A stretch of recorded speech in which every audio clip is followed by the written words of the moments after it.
You know how you never learn anything from the things that work well? You only learn things from when you mess up. Okay, so my favorite story of Lulu was the New York Times started paying attention to what we were doing and what some of the other self-publishers were doing at enabling people to publish their own works without having to go through authors. So they had this woman interview me and a bunch of other players. And of course, I'm always trying to be somewhat colorful because then she'll write more about Lulu than she will about my competitors. So I'm trying to come up with good stories. And she uses exactly that line, saying, don't you worry, that there's going to be a lot of crap up on Lulu. And I go, well, for example, we do poetry, and I know for a fact, and I just try to make a point, I know for a fact that Lulu is already, we've only been in business for 5 years, we are already, in the history of mankind, the biggest publisher of bad poetry the world has ever seen. And of course, she shortens my quote down saying, we're a really big publisher of bad poetry. And the number of flames I got from all the poets who had published on Lulu was painful for a while. But so the point is that the publishers will tell you they reject, when they reject 19 out of 20 books, they'll tell you they reject them because they are doing us, you and me, a service. They're protecting the world from all these bad books. But they actually reject books for 3 reasons. They reject them, yeah, occasionally they aren't very good books. But they also reject them because they already have one. There's a reason. There's only 6 Economics 101 textbooks available in the United States. And it's because there are 6 textbook publishers in the United States, and they all have one. Why would they publish a second one?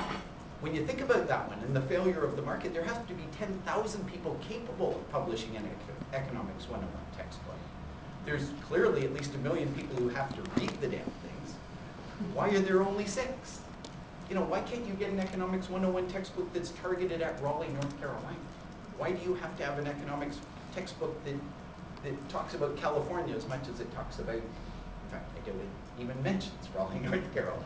Okay, so that's one reason. The other reason is they just don't think it'll sell enough copies. So the timing, the differential and subatomic particles, or whatever the name of the book was, would never get published because no publisher is going to say it only has 300 users.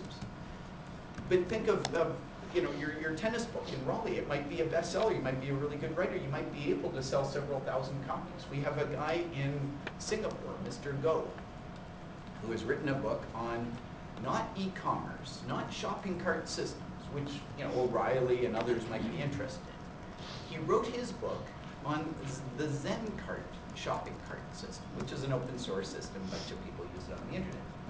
He's known as an expert in the field. He's really got one of the only books on the topic, and he sells a couple of thousand a year. But he sells them at $50 each. If you're a sysadmin and you're running a Zencart shopping cart system on your website, you're typically earning thousands of dollars from the sales on this. So spending $50 to getting some tips on how to do it better than you might have set it up on your own seems like a reasonable cost. This guy is working out of his apartment in Singapore. He publishes it on Lulu. When a customer wants to buy this thing in Europe, we print it in England. When he wants to buy it in Raleigh, we print it in Rochester. If he needs it on the West Coast, we print it in Nevada. He loves this model because at 2,000 copies at $50, which is a book I think costs us about $10 to print for him, he's making 80% of the $40. On 2,000 copies, he's earning over $100,000 a year from us, publishing himself. So that doesn't, but coming now to all the Zencart wannabe books that aren't as good as his, and how do you find Mr. Go Zencart book if there's a dozen others? Because now you know that there's a lot of money in Zencart books, and I'm sure you're all rushing back to your, in fact, you already have your computer, so I'm sure you're busy typing your Zencart bestseller. And how does someone find out which Zencart book they should read? And this is, again, the social networking tools. Whether you're using Lulu's We Read project, whether you're using the Goodreads project, Amazon's Shelfari project, these tools are going to move forward so quickly.